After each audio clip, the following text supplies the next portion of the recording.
Well, good afternoon, everybody. Welcome to Authentic Conversations presented by Transition Clarity. I'm your host, Adele Bernard, and today I'm honored to have Annette Mulligan, and her company is a.mulliganspeaks. Welcome to the show, Annette. Thank you very much, Adele. I'm pleased as punch to be here. Oh yeah. Well, so just for the viewers who are going to be checking in, this came about because we got talking about health and how health has changed. And um and I wanted to kind of go down this avenue because even in my own life, like food has been an interesting subject to say the least. Yeah. Right? Some Yeah. days I can eat things, some days I can't. Why can't you eat it today? I don't know. My body just says no, right? Yep. Yep. So you've been a type 1 diabetic your whole life. Pretty much. Yep. And so I want to do this discovery of the meaning of it, and more importantly, how you have worked with different doctors, different specialists to still be able to live on your own, even though you're legally blind, right? Which is Yeah. funny to say as you wear glasses, like, right? I know. Because you think, well, if they're blind, why do they need glasses, right? So there's the spectrum on everything, right? Exactly. Legally blind, unable to drive, but Correct. yet can still use the computer because you can see use the computer with your tools. Yes. So, how did a Mulligan Speaks come about? Because I I love love that it. question. Yes. Well, A. Mulligan came about because, gosh, back in 2019, I had shifted careers and I moved to from Southern California to Oregon area, Portland, Oregon area. And I was ready to start afresh, ready to start something new and different. And people would say to me, "Well, what do you want to do?" I always finish that. You mean when I grow up, what do I want to do? Because I don't intend to grow up. And I said, it's the funniest thing. I want to get up in front of people and teach them, train them, educate them, help Mhm. them to move from where they are to where they want to go. And I would get the funniest looks because most people, that would terrify them to get up in front of an audience or a microphone. And yet I knew that that's what I was created and designed to do. And initially, I started to speak about my vision loss. And I had a signature topic that was called Losing Sight, Gaining Vision. And then when the pandemic hit, not being able to get out and do my little presentation, I needed to do something different. And so I became a coach, added that to my list of hats that I wore. And then I just decided on a fluke, I'm going to write a book while I'm at it. Because why not? And that book was is called Living Beyond the Diagnosis: My Journey with Type 1 and Beyond. And so the long answer to the how did A. Mulligan get started was when I was diagnosed at 2 with type 1 and told my entire life, you're going to die, you're going to die young, you will never see adulthood. This is what I grew up with. Mhm. And yet I kept having birthdays. So it was a very confusing time for me because I'm like, I'm still living. And yet I'm being told by all the medical professionals, I'm going to die. Now, don't get me wrong, there was a lot of physical situations, complications that I faced in and out of the hospital my entire life.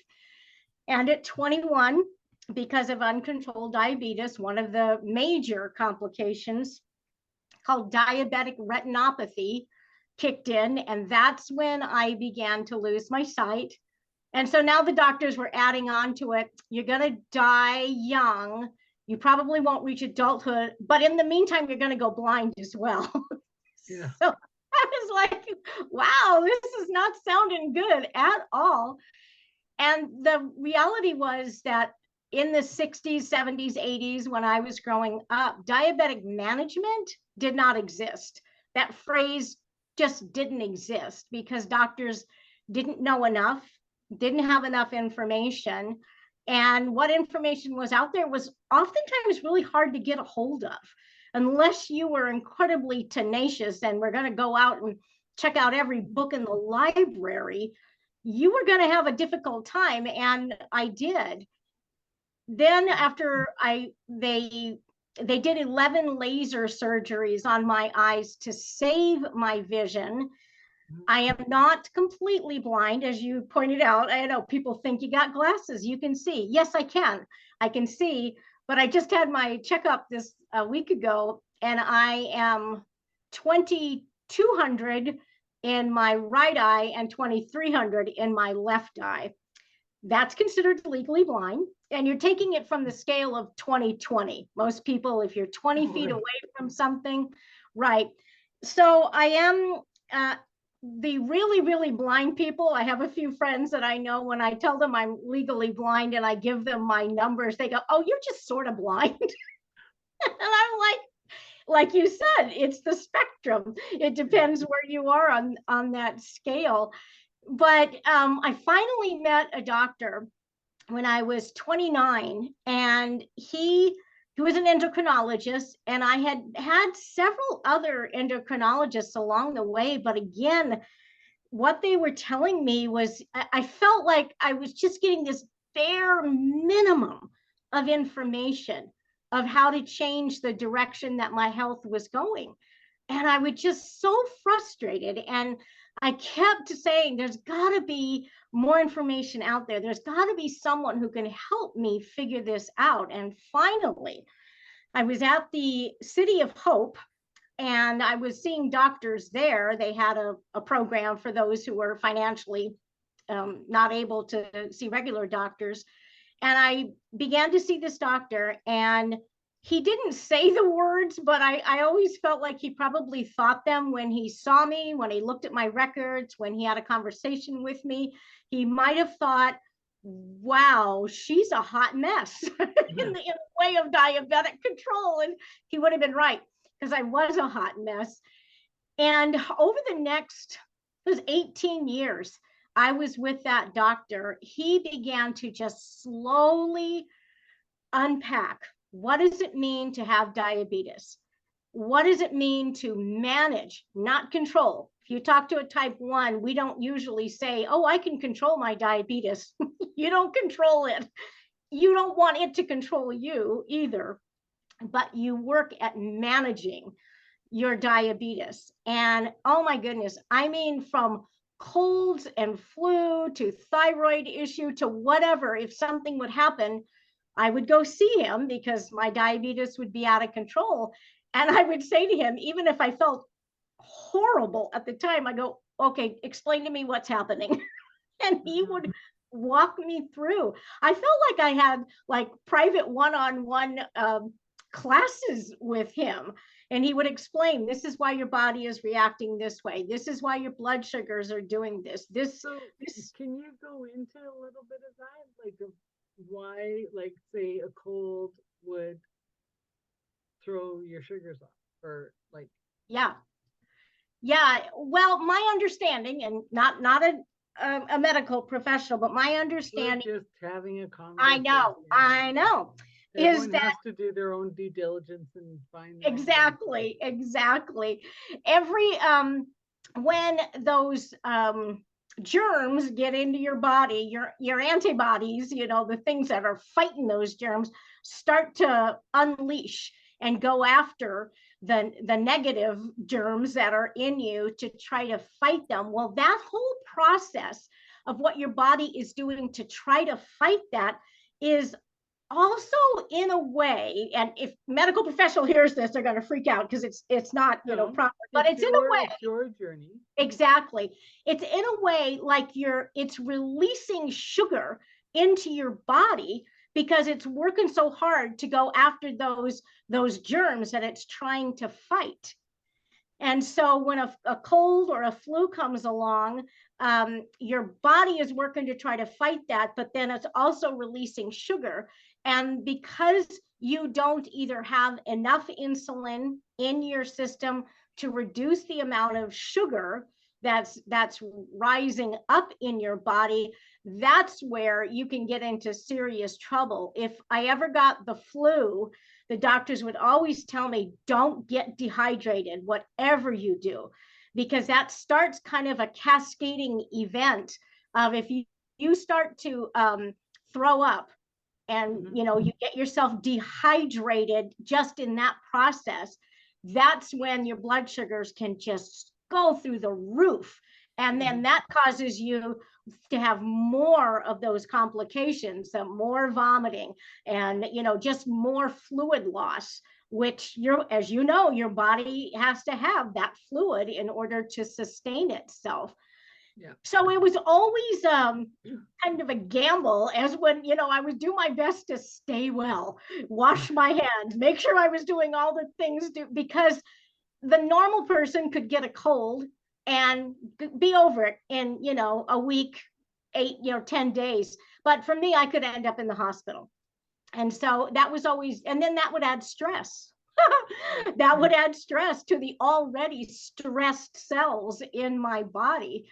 And so, for diabetics, type 1s especially, there has to be a balance that you can find in your life where you're not allowing the stress of the diabetes to consume you living a quote unquote normal life. Because the stress, or normal for you, like exactly. Well, and that's with anything. Exactly. Like, like, so this, I mean, that can be like, you bumped your head or you broke your arm or like whatever your normal is, it's been interrupted. Right, exactly. Right? But this doctor was just amazing. He used to, it made me laugh. He used to, in the doctor's office, there's like the table that they'll have you sit on, and there's usually paper on there. And he'd go, come here, I'm going to draw you a picture. And he would draw diagrams on the paper and say, so this is what's happening with your cells here, and here's this over here. And it just was, he spoke to me in a language that I understood. He would throw out the medicalese at first, and I'd give him that look. And he'd say, okay, what that really means is, and he would break it. And sorry to cut you off, but it was like, don't you love doctors that bring it down to the human level? And that it's like, oh, I understand that. Yes. And he actually trained me to know how to do that with other doctors, because I found as I was having to visit different specialists for different things that were going on in my body, they would give me those big medical terms and I'd look at them and I go, could you please break that down so that I, not a medical professional, could understand it? They give me this look and they go, oh yeah. But that diabetic doctor is the one, he trained me on how to talk to other doctors so that they would speak to me in a language that was easy for me to understand. It was something that I would walk out going, I have much more knowledge now of how to handle my own body, of how to improve my diabetic management, of what to do if this happens again. That was key. And it was at that time that I didn't know it then, but I was beginning to formulate what I now call my 5 principles of health, where I share with my audiences about how to be proactive and preventative in your health. Because I never had the opportunity to really be proactive and preventative when I was younger, because I didn't have the information. Once I got that information, well, yeah, but I grew up. I did grow up, but once I had that information, boy, I just locked into that, and I just kept moving forward and saying, all right, I don't have to be sick all the time. I don't have to have my diabetes out of control. I don't have to have my diabetes consuming me. Yeah. I don't have to have all these things. I can look forward and go, oh, yeah, that's what I want to do next because I can. So that's kind of how even my whole business came about.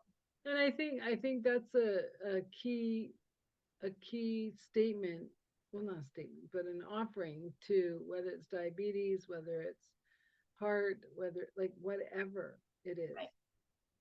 We have to be our sovereign accountability for ourselves. Right. Do we get outside help with doctors and friends? And absolutely. Yep. But if we're going to keep eating the chocolate, you kind of can't get mad at your body for saying you have too much sugar in you. Yep. Yeah. Right? And Yes.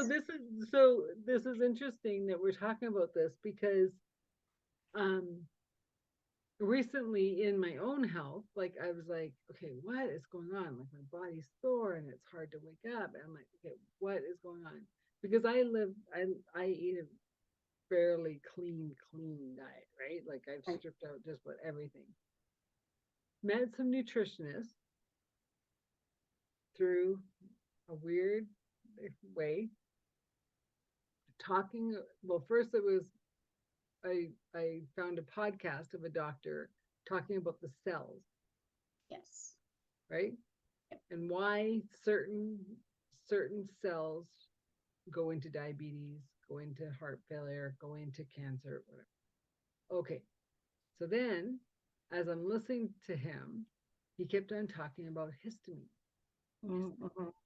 Histamines. I'm like, what the heck are histamines? So I look them up and I'm looking up histamines. I'm like, oh, they're the healing things that we need for a cold, for a cut, for a thing. Mm-hmm. What I have learned through now, I've met these ladies. They happen to be in my city, which was even better. And I've been working with an allergist on histamine issues for quite a few years. And their take on it is, but we're having a nut. How can that be bad?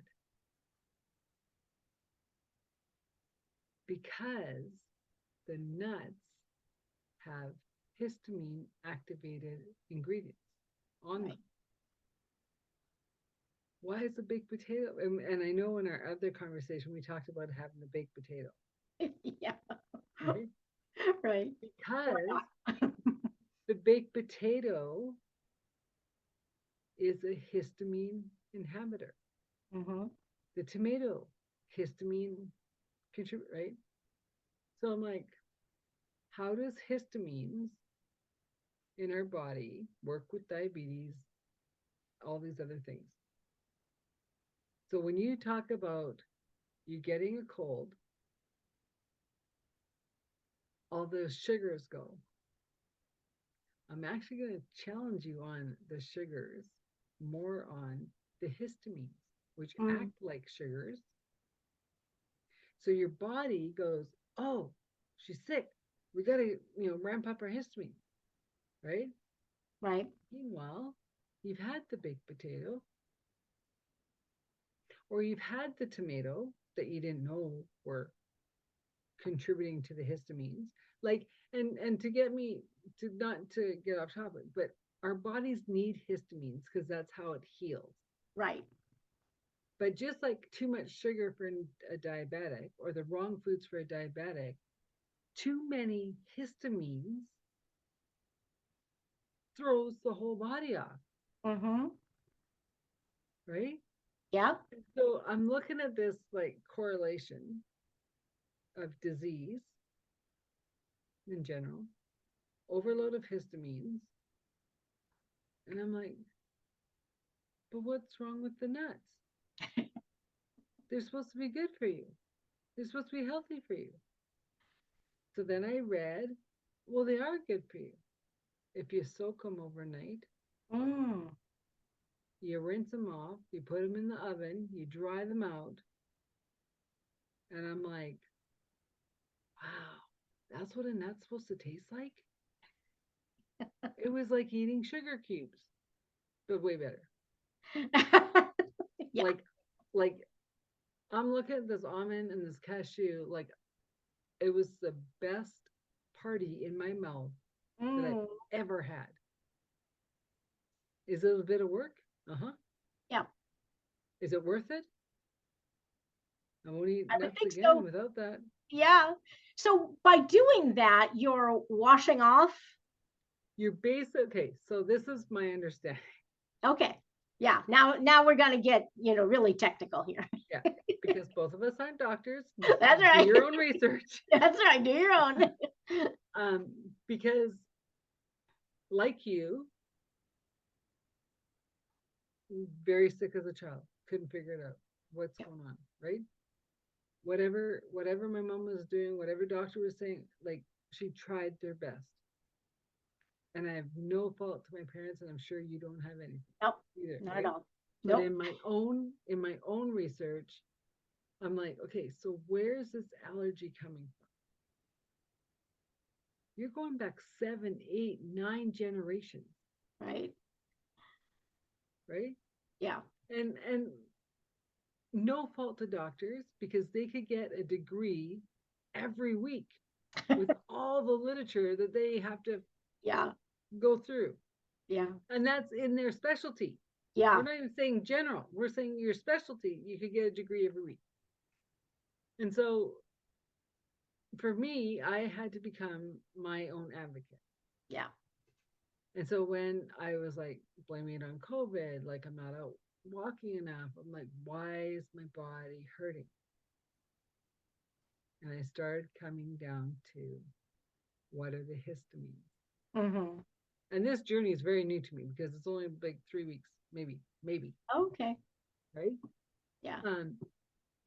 So by soaking the nuts and drying them, like in a low oven, like 135 or whatever, low oven, you're basically taking out all the lectins, Mm. the lectins that throw your body into chaos, Okay.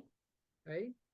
So the tomatoes, they were already out of my diet years ago because they hurt my stomach, Oh, yeah. besides whatever else they could have done, right? So basically, they're saying the closer to live, the better, Mm-hmm. right? So I love sausage, salamis, whatever. Heaven forbid my body hates me when I eat it, right? Yeah. Because you think about it, so you get the meat for the sausage, and it gets cut, it gets ground, it gets and then it gets too far away from source. Yeah. Right. So the nuts are like, yeah, they get picked, but by the time they get picked, they get sent, they get processed, Yeah. they get right Yeah. too far from source. That's where all the lectins come in. And Mm. it's not like they're putting poison on them, No. right? It's their natural state. It's like beef. These two ladies don't recommend even eating beef. And I'm like, that's not going to happen because where I live, that's all we do. We eat beef. That's okay. I right? That's okay. But the part of the grinding, right? So here's your beef. It's hanging in the meat locker for 21 to 28 days. By the time it gets off of there, then it has to go through the grinder, then it gets made, then it gets sent out too far away from the live. Right. And so Right. they're in their research, they're saying lamb is the best meat, if not wild, depending on how good you are getting wild out, Yeah. because it is the fastest um, live to freezer process. It doesn't have the time to build the lectin. Right. And so when you think about like diabetics and heart, and you think, oh, you can't eat this, you can't eat that, which is funny about the heart because their number one thing that they give everyone is the cabbage tomato soup. I'm like, the cabbage part's good. Tomato, not so good. Not so much. Right? Because it puts a whole new perspective on it. I mean, I Yeah. love the cabbage soup. Don't get me wrong. I love the cabbage soup. But I don't put all the tomatoes in. I just Yeah. put the juice. Right? Yeah. Because too much, then I'm sneezing. I got itchy ears, and I'm like, what's going on? And like you find these good doctors, and you like you're heartbroken when they leave or they Yes. retire. right? Because Yeah, they've been in your pocket for so long. And so, right. and I remember my doctor saying, I don't get it. You're too old to have ear infections. I go, do you want to tell my ears that? Yeah, Now I know it's histamines. right, Instead of getting congested here, it instantly goes into my ears. right, right. And that's in an interesting aspect too. I don't remember if I think a doctor or someone did mention this, like when I get sick, it goes from oddly enough, my lower back is where I begin to have aches and pains, or in my shoulder, right about my neck. And I would say to my doctor, I mean, I'm not feeling well. I don't know if it's yet a cold or a flu or what. I could just feel it coming on, but immediately, my lower back, and he said to me, "Did you ever have an injury there?" I said, "Oh my gosh, yeah, 30 years ago." And he's going, he said, it's kind of like your weakest link in your body. If you've had an injury, he said, it doesn't always work that way. But for me, it's kind of a signal, because I'm like, lower back, didn't do anything to hurt it, maybe coming down with something. And so I can be a little bit more, okay, take care of yourself, start drinking more Okay. fluids, start doing that. But that's kind of an indicator. I think our bodies are talking to us all the time. And the question is, number one, do Are we we know what listening? they're saying? And number two, are we listening? I think it takes both of those to be able to. And I'm gonna further to what the doctor said. What is the emotion getting stuck from the injury? Mm, Because something like say it's sadness, right? So something's triggered you now for sadness, and it's going, oh, I know that pain. Boom, your lower back starts hurting. could be. Meaning there's no cold coming, like because this is the frustrating thing. It's like people are like, oh, I'm so sick of getting sick. And I'm like, well, why don't you bless your body and say thank you for getting rid of toxins, giving you the rest that you wouldn't give yourself, because it's been saying you're kind of burning the candle at five ends, like we're going to shut you down soon. And you Yeah. keep on going, no, I can't, I don't have time, I don't have. And boom, you get shut down. You're done. 2 weeks. Yep. Could you afford to do that? No. No. But if you just a month earlier taken a day or an afternoon and took a coffee or whatever, went and sat in the park, put your feet up and go, oh, right? You wouldn't have Yep. gotten sick because your body is naturally always getting rid of toxins, Yep. right? But Yep. I mean, this histamine thing was just like over the top for me because I was like, I I do everything right. Like I eat so clean, except every salad had ground turkey or ground beef. Yeah. And I'm like, dang it, Yeah. right? Yeah. Like You know I what? knew to keep the tomatoes off. I knew to keep Yeah. like Yeah. I And now don't there's eat another.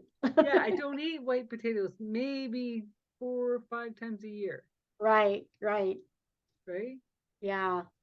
There's another thing that you'd said earlier, which has really been intriguing to me, and I've kind of been listening to, a few more talks and finding a little bit of information. But it's all about, how it really does come down to the cellular level. Absolutely.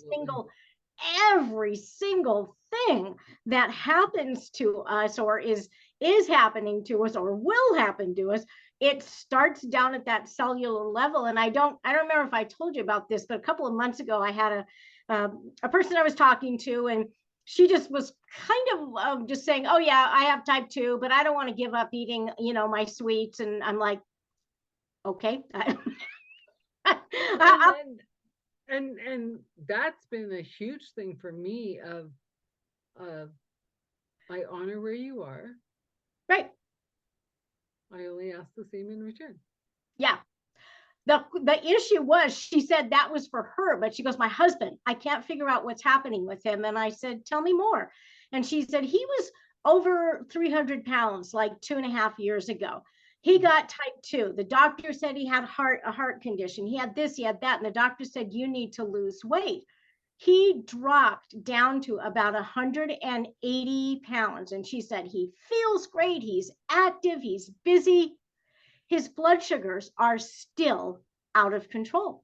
They have him on 2, 3 different types of oral medications, and they're telling him that they're probably going to have to put him on insulin. And she looks at me and she goes, how can that be?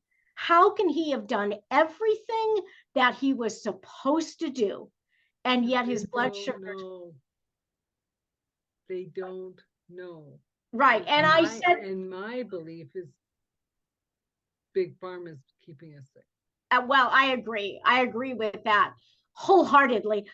But I said to her, and I said it, and I wasn't as aware of what I knew at the time, because now I've done a little bit more research, and I'm like, wow, I don't know where I pulled that out of. But I said to her, because it starts at a cellular level. I said, it's not about as much about out here.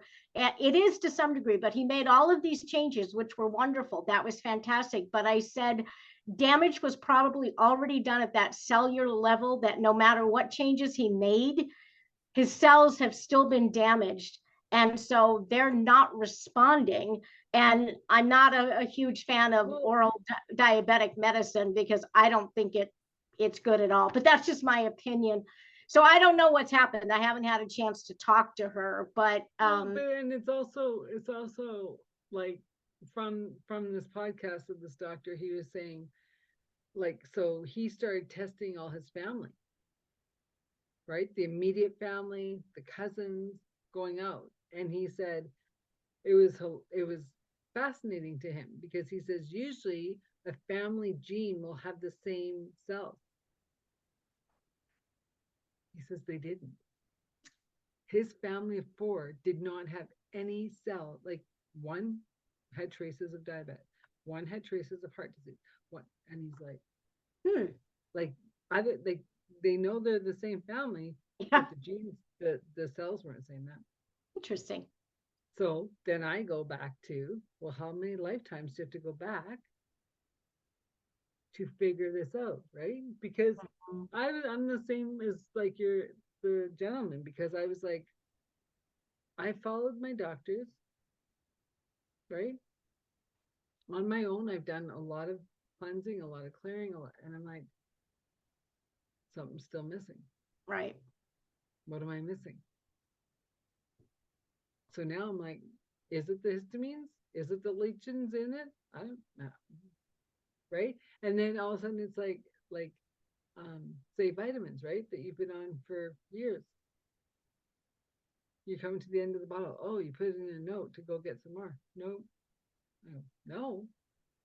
Nope. Don't need them. Don't use them. I go different brand. Nope. Okay. Yeah. Like, I don't know how you can be on vitamins and need them all these years, and then all of a sudden you don't need them. I think it's, because you're making changes in your body that Yeah. are more natural. And to that gentleman, like, I've heard too that, you might have dropped the 100 pounds or 150, whatever, right? Because, I've done that as well. But the cells, your body, everything is waking up to the fact, whoa, he's done some changes. Yeah. We got to catch up to the change. Right. Right. Right. Because I'm sure and I know, like, oh, the ads were just like, if you just work on your health and your lifestyle, and you don't have to. And it's like, okay, well, maybe if you didn't put us on everything. Yeah. Maybe if you didn't shove 50 pills at us every time we said boo. Yeah. Right. Yeah. But then I knew a doctor that I loved to death. He's the most beautiful man ever. And I was just like, how? Like, he used walking sticks. And I said, I don't get it. And he says, because when I became a doctor, we didn't know what we know now about the thyroid. Right. He was 22 years old in a wheelchair. Wow. And he started figuring out what happened. And he realized it was the thyroid. Yeah. And worked on his practice of the thyroid. What does the thyroid? And that's how I learned that the thyroid is the master organ between your brain and your body. So if the Right. thyroid doesn't work, Yep. your body's not working. That is no joke. I had a, gosh, I think I was in my early 30s, and I had a ruptured ovarian cyst, and so had emergency surgery. About a month later, I start noticing these symptoms that I had never had. I was waking up at 5 o'clock in the morning and I had all this kind of energy. And I was just kind of like, and I walked into my doctor's office, my endocrinologist, and he's like, "How are you?" "I'm fine." And I told him, "I've just got all this energy and I'm talking fast and all this." And he goes, "Hold out your hands." And I go, "What?" He goes, "Hold your hands out, like palms down, hold out your hands." And I did, and I couldn't see anything. He takes a paper towel and he lays it over the top of my hand, and the paper towel was going like this. I was just like a raw nerve Vibrating. and jittery. And he said, "I think we need to check your thyroid levels." Well, they were off the charts. And he said, "I think that surgery you had may have caused this." And so we had to go through Oh, this, because all the energy was going to the cyst. right? And again, being a diabetic, this is their phrase. Well, it's common in diabetics, which I've grown to hate that phrase, but also to just go, yeah, yeah, fine, whatever. Tell me what I need to do, or help me figure out how to, to fix this or deal with it. It took at least 6 months for me to figure. Well, so we had to, what did we do? I didn't want to do surgery again. Oh, I know, he put me on a medication to adjust the thyroid levels. I had an allergic reaction to it first. Oh my gosh, horrible reaction. He goes, "That is like the only medication there is. The other medications are all stemmed from that one." So he said, "We need to remove your thyroid." And I'm like, "Great. I don't want surgery again." So we had to radioactively nuke my thyroid. That was fun. Wait, that's not true. Anyways, but well, I'm not a doctor, but I'm saying there's the desiccate, which is from pigs, or the synthroid that they make.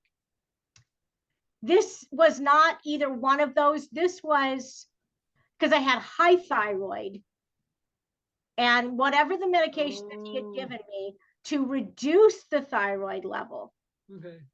There was only, I think, one other, he said, and they both come from the same systemic organism. So I was going to have the same reaction because my body it just did not like this. So we radioactively nuked my thyroid.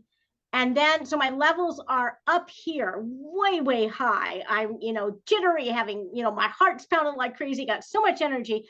And now we've just removed the thyroid, removed it completely. And I do this 3 months of boom.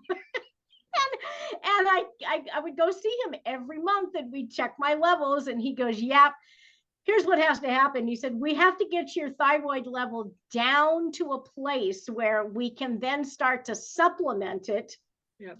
with with the fake, as I call it, the fake thyroid medication." But he said, if I give it to you too soon, you're going to still have those really horrible reactions, super high thyroid. So it took like 6 months, and oh Wow. my gosh, I learned what you just said as truth, that thyroid just governs everything that happens in your body. And when you mess with it, or it messes with you, it was not a fun trip at all. And I tell people when they're sharing with me either symptoms, different things, my first thing is, have you had your thyroid checked? And don't just let them do there's two different tests. You need the T3, the T4, and the free. Yes. I said, make sure that they do all three. And they're like, "Well, they did the one and it was fine." And I said, "No, don't settle for that." I said, there's a total of 3 of them, and you have to get them all checked before they can discover that. But that was, yeah, that was Well, not and even in the body energy work that I've taken years ago, when you think about everything your brain is telling has to go through the controller Right. and then down to say, move the finger, move your arm. And then your arm goes, oh, did I get a pulse? Okay, I'm going to send it all the way up, back through the controller and Right. go, oh, okay, move arm. So when you think of our bodies, they're amazing. Oh, they are. They are. But I am getting tired of people saying, well, my doctor says it's just a side effect of diabetes. No, they have to start digging. Right. They have to go back to the labs because that is an untruth in my book. Yeah. Yeah. And I mean, that's you said it earlier on, and I wanted to mention it, but about the idea of being your own advocate. Mm-hmm. Oh my goodness. I mean, that again is what that first, or not my first, but the endocrinologist who I say he turned my world upside down in a good way. What he taught me is, he said, here, this is the information I'm giving you, but you want, number one, have to choose to whether you're going to apply it, whether you're going to accept it, whether you're going to apply it, whether you're going to make it a part of your life. But he said, after that, you've got to be able to figure out then when things start going wrong, where can you go besides him, but where can you go to figure out, well, what else can I do? What are some other resources I might tap into? What are some different things that I can look into? And I mean, he didn't say it in that many words, but he taught me that idea. You have to be your own advocate. You have to ask questions. And I truly believe that's why I got into healing. Sure. Because I was my first patient. Yep, exactly. Right? Because and just let the viewers know, Canada's medical is totally different. I don't have to worry about a copay or how much money. If I need something, I walk in. Done. Wow. Yeah. Right? And the doctor that I've just lost, Yeah. I shouldn't say lost, she moved. So she's still around. That's right. She's still alive. Her, right? But as a family doctor, like I would come in with these crazy rabbit holes, and I knew I'm like, just bear with me, and she'd be like, okay, and I'm like, hey, and I'd start down these rabbit holes. No questions asked. Okay, we'll send you for this test. Okay, we'll send you for that test. I'm like, I love you. Because she would follow my rabbit holes and then she'd go, well, I'm glad that we checked out the rabbit hole isn't reading what you're thinking. I'm going, right. Me too. Right? But then on the other hand, it's like, well, for instance, I had a reaction to histamine just before Christmas. And I went to the doctor because the call-in said get to the doctor.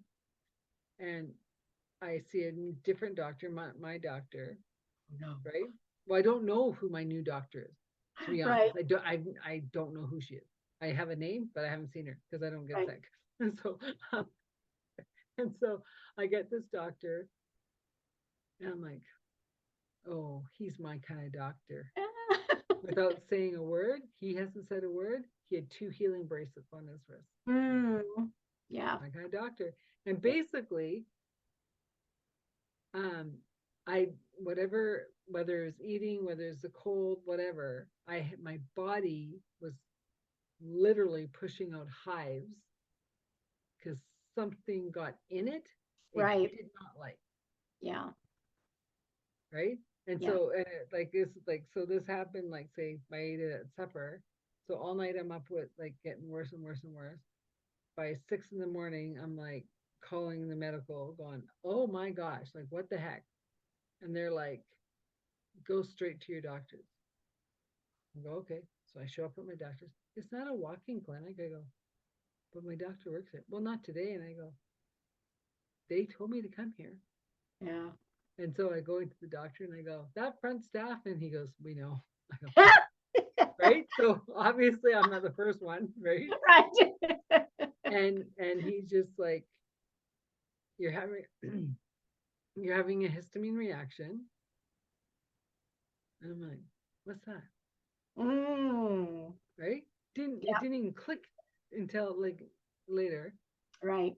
And then And I said, well, yeah. I was like, do I go get the Benadryl and Claritin or do I come here? And he goes, don't take that stuff ever. And I'm like, why? And he goes, it's 80% crap. Oh my gosh. Come to the doctor, get the prescription. Mhm. So he gives me this sample. And I go, oh, how many do I need to take? And he goes, one. I go, one. And meanwhile, I'm like, this is the morning that I'm supposed to be packing to go on holidays the next day for Christmas. Gosh. And I go, one. He goes, one, you'll be fine within the hour of taking that pill. It was Wow. gone. My body was relaxed. I'm like, oh, thank God, I'm going to bed. Because I was up all Yeah, night, right? yeah, yeah. But I'm just saying, like, so it's like, that's where I'm so blessed because I'm like, some of the clients I've had, I'm just like, I know our system is broken, but yours is correct. I'm not going to Like, disagree with you on no, that. but I mean, how many women have gone through 9 months of pregnancy and have never seen a doctor Doctor. Yeah. or have their baby on the side of the street because they don't know where else to go? Yeah. Like, it's just Yeah. the side of humanity that just needs to leave, right? Well, maybe. I know, I know. I saw this homeless person today, and I was like, "Bless you, you are like just moving up on the world, right?" Because he had acquired like a wagon rather Oh, than yeah. a grocery cart. He had some good clothes on him because it's still quite wintry here, Yeah. right? And I'm like, "Good on you, right? Like you're moving on up because we can't have the rich without the poor." Right, right. Yeah. Right. And it's for us to say, oh, that poor soul, we don't know what he's coming in for. We have no Right. idea what his life path is for. Yeah. He could be doing his own experiment of like, do I really need this boat and this plane and this house, and do I really like, because there was a story of a homeless man in Calgary where I live, and it turns out he wasn't truly homeless. Hmm. He was a tenured professor at our university who was basically fed up with the materialistic view of the world. He had a wife, 3 kids, and he says, I can't do this life anymore. Mm. He walked out with a few clothes, a bag, and he lives on the street Wow. because his mental brain said, I'm done. I can't do Yeah. this. Right? And then here, my girlfriend who walks her dogs all the time, she saw this one guy and she's like, in her gut, she knew he wasn't homeless, but she didn't know what his story was. Got talking to him, whatever. He kind of was kind of disoriented, but not sure. And then in her heart, she decided this man isn't homeless. Like someone's looking for him. She took him home. I'm like, as a single woman, are you joking? Wow. Yeah, I trusted it. Like my guys were saying, he's not homeless. Someone's looking for him. So what had happened was um, he had had a brain injury. And somewhere in the transition, one of the workers didn't make it. And then he thought, well, I'll just go out for a walk. Yeah. We got lost, right? He was out on the streets for just over a month. Mm. And she had met him, I think, a week or so in. And then out of the blue, near the end, he came and knocked on her door. And he says, you're the only resemblance of life I know, but I know I'm not supposed to be on the street. Mm. And through trial and error, they did find a number that he remembered, and it was the son. Oh my goodness. Wow. Yeah. And so like, you know, like, so it's all about the humanity, right? And I know we went totally off topic, Yes. but it's Yes. all part of, don't keep on telling us it's part of diabetes. Yeah. Or don't just say, well, this is a sign of stroke. Or don't just say, right? Yeah. Yeah. Because you don't know. Right. You're reading textbooks, you're getting people's opinions of what they put in the textbooks. Right. Right. And I'm saying we need more of those doctors that we've had that have said, okay, we're gonna slow it down. We're gonna write on the piece of paper on the bed and Yeah. we're gonna explain it because we're human explaining it to another human. And as advocates for our own health, we have to start demanding Yeah. or asking kindly. Yeah. Sorry, I got correct. Yeah, that's okay. It was interesting because last night I was listening to something. It was a reel of that I heard, and this guy is a doctor. He said, I'm a a GP," and he said, "And I have to tell you, what I am doing right now is not what I wanted to get into." And he used a phrase, and I wish I remember it, but he said, "We're not doing healthcare, we're doing death care." Yep.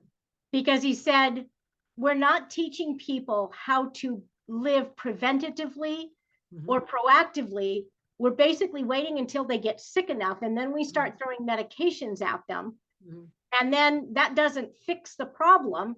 It only gets worse.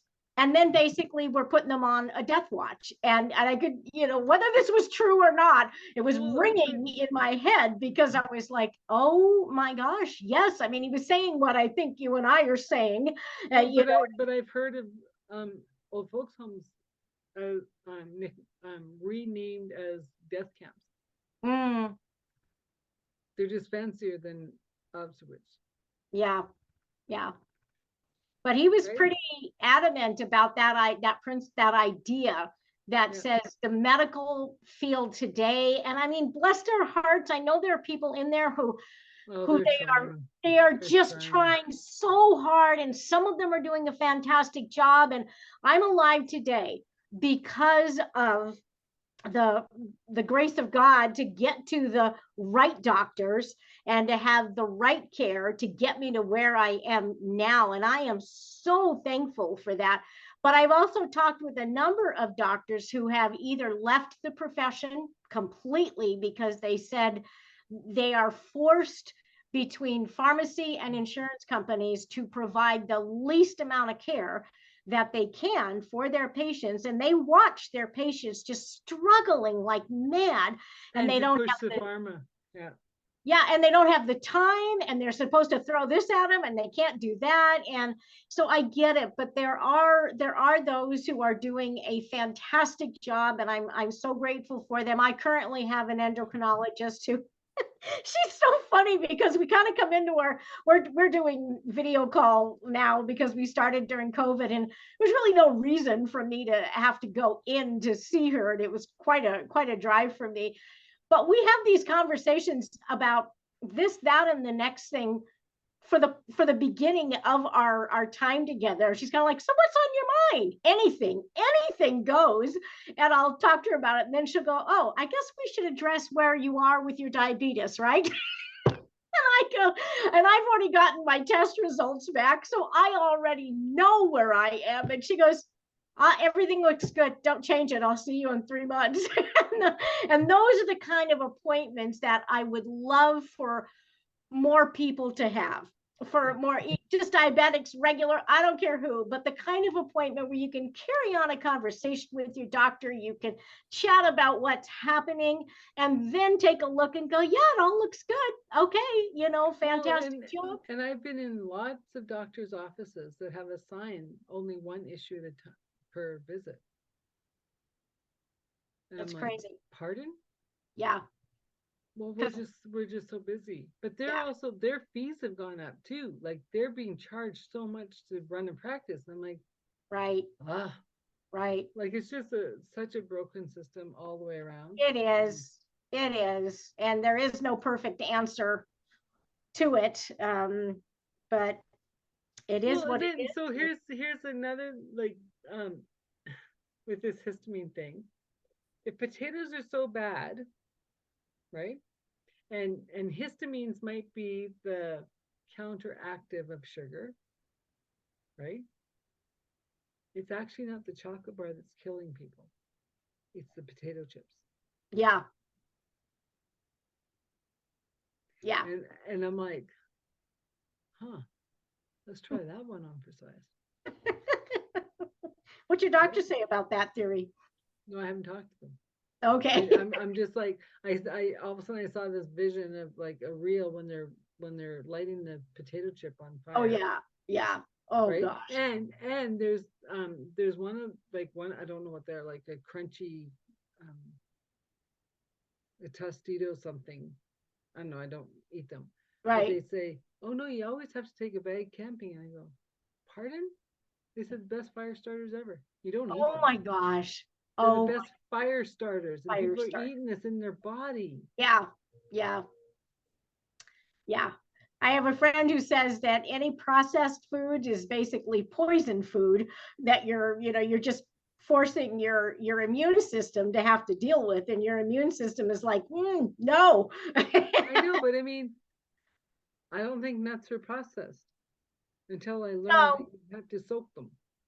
right. But they Okay, do so go through a process. I mean, from picking them off the tree to getting them into the bag, things happen. I know, And, but I'm like, but I was like, well, like that was my afternoon snack. right. I would take a few nuts until I'm like, my mouth is on fire. Wow. And I'm like, why? Yeah. The lectins in the nuts. Right? I can see you heading off into a whole nother direction now. Adele's got another pathway. I have so many rabbit holes. Just depend. Like the call before this was like we were going way out another way, but it's all good. I'm Yeah. like um, I know I'm here to be the light and the way shower, and the world is changing very very fast, Yeah. and it's a matter of who wants to choose to become awake, to become an advocate of self, Right. and to take full 100% responsibility for self. Right. Right. And this is a message I'm trying to get to parents more than anybody, because even a 2-year-old or a 5-year-old has to take responsibility for self.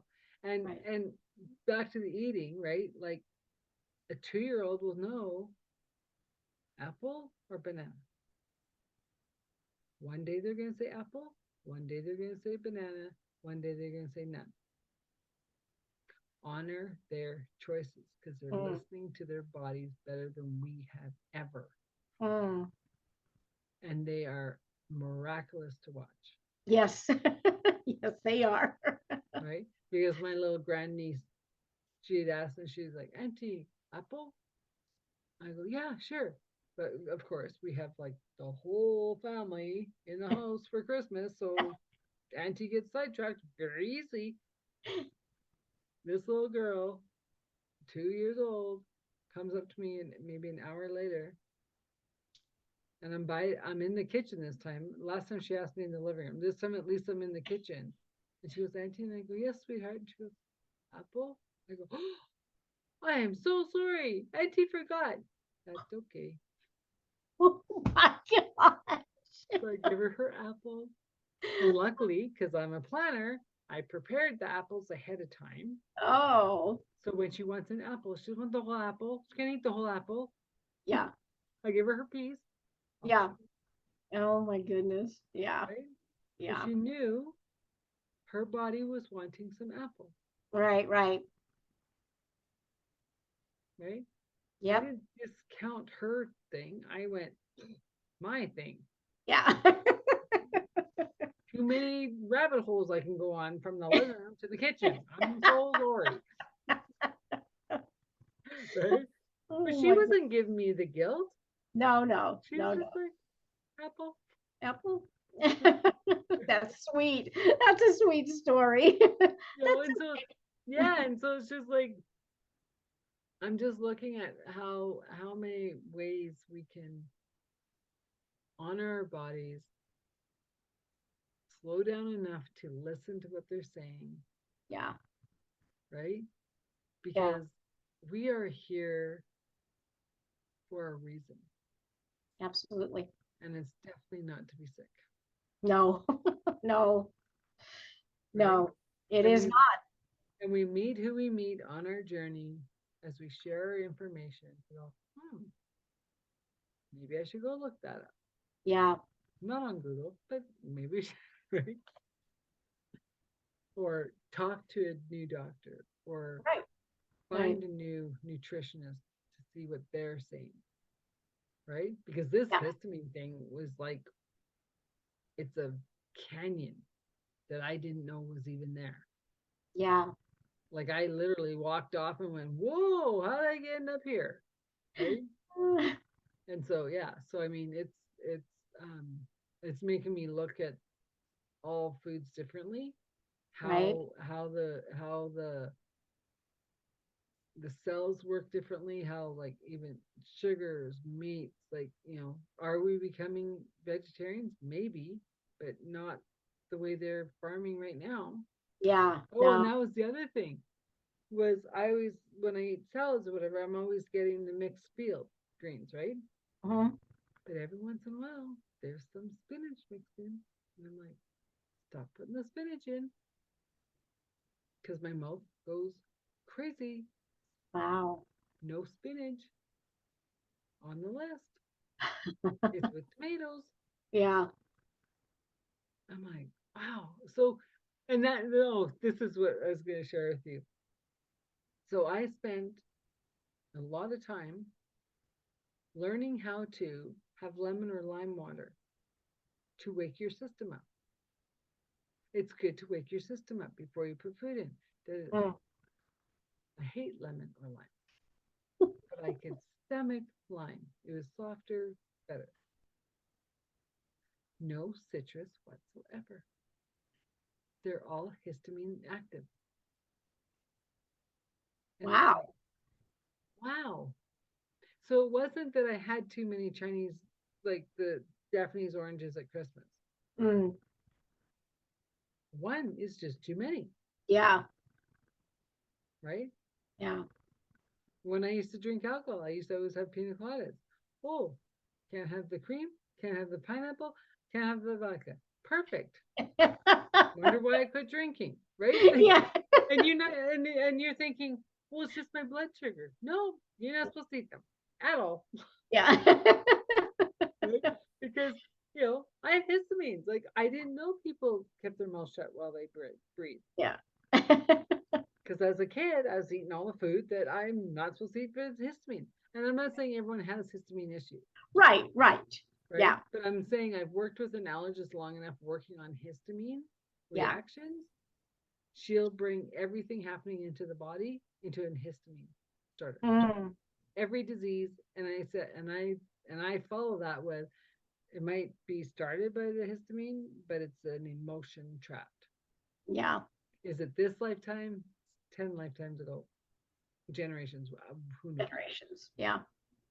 But I mean, I think it's very. I remember when we first talked. One of the things that I was um, impressed by you, many things, but the idea of how you have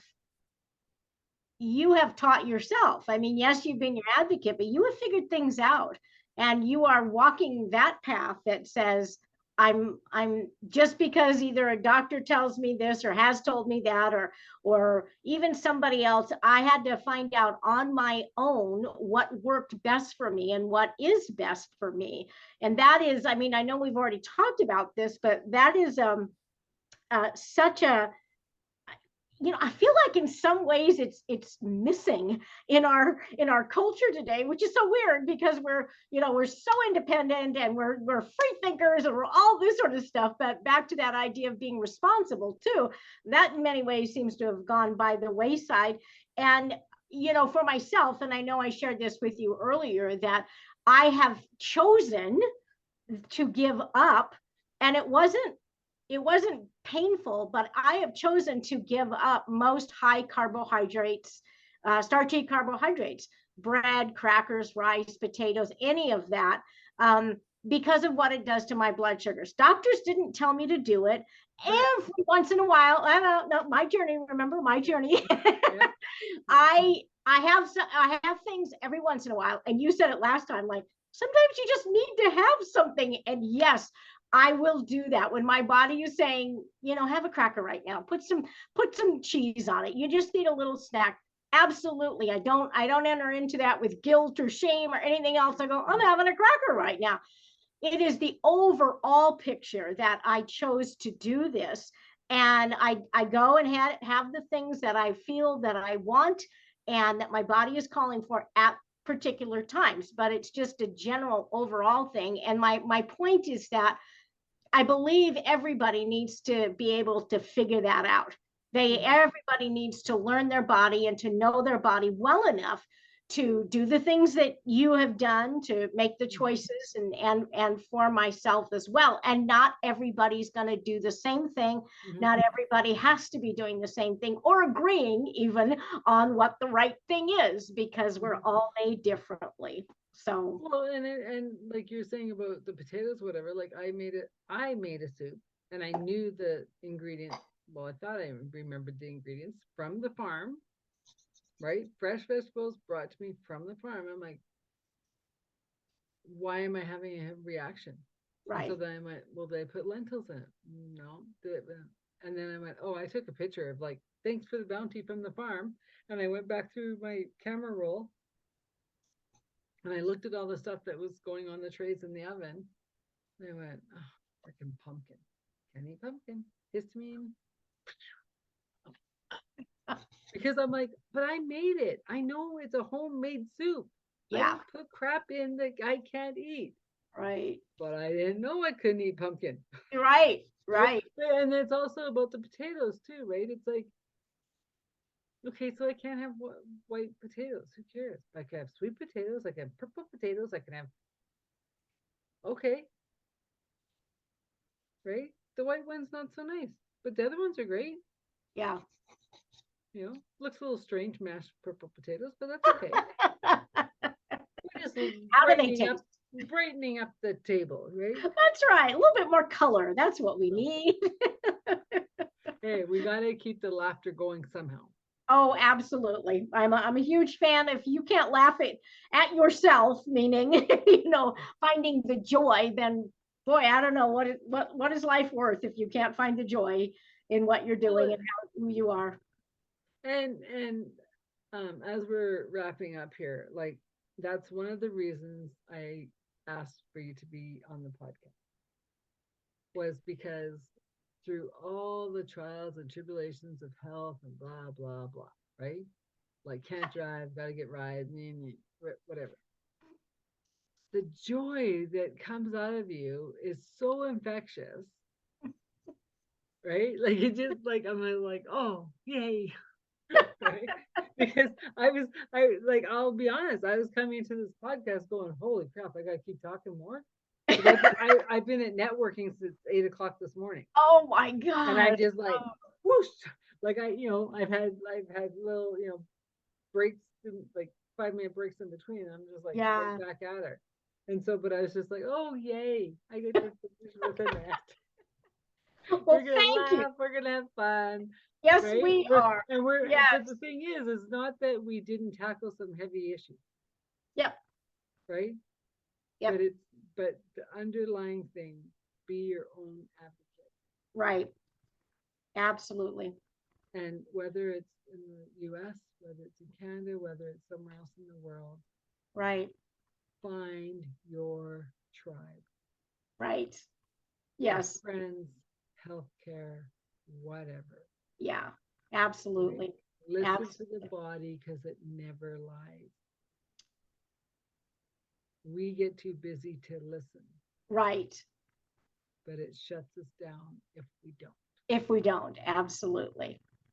We don't understand it and we don't listen. That's a bad combination. So any final things that you want to share, or? Just thank you so much. I appreciate being able to be on here and to continue this conversation. I was telling all my friends and family about our first conversation. I go, this woman is wise in many ways. and I love tapping into wise people who have experience, and I appreciate the shout out to my joy and enthusiasm, because that's just another aspect that I don't believe I would be where I am today, living independently and doing the things I want to do, if it weren't for the joy and the exuberance that I believe was designed in me. God created me to be this way, and so I'm just doing my best to live it out in the way that He has made it possible for me. So thank you again. That's awesome. Well, thank you for being on the show, and yeah, till next time. All right, take care.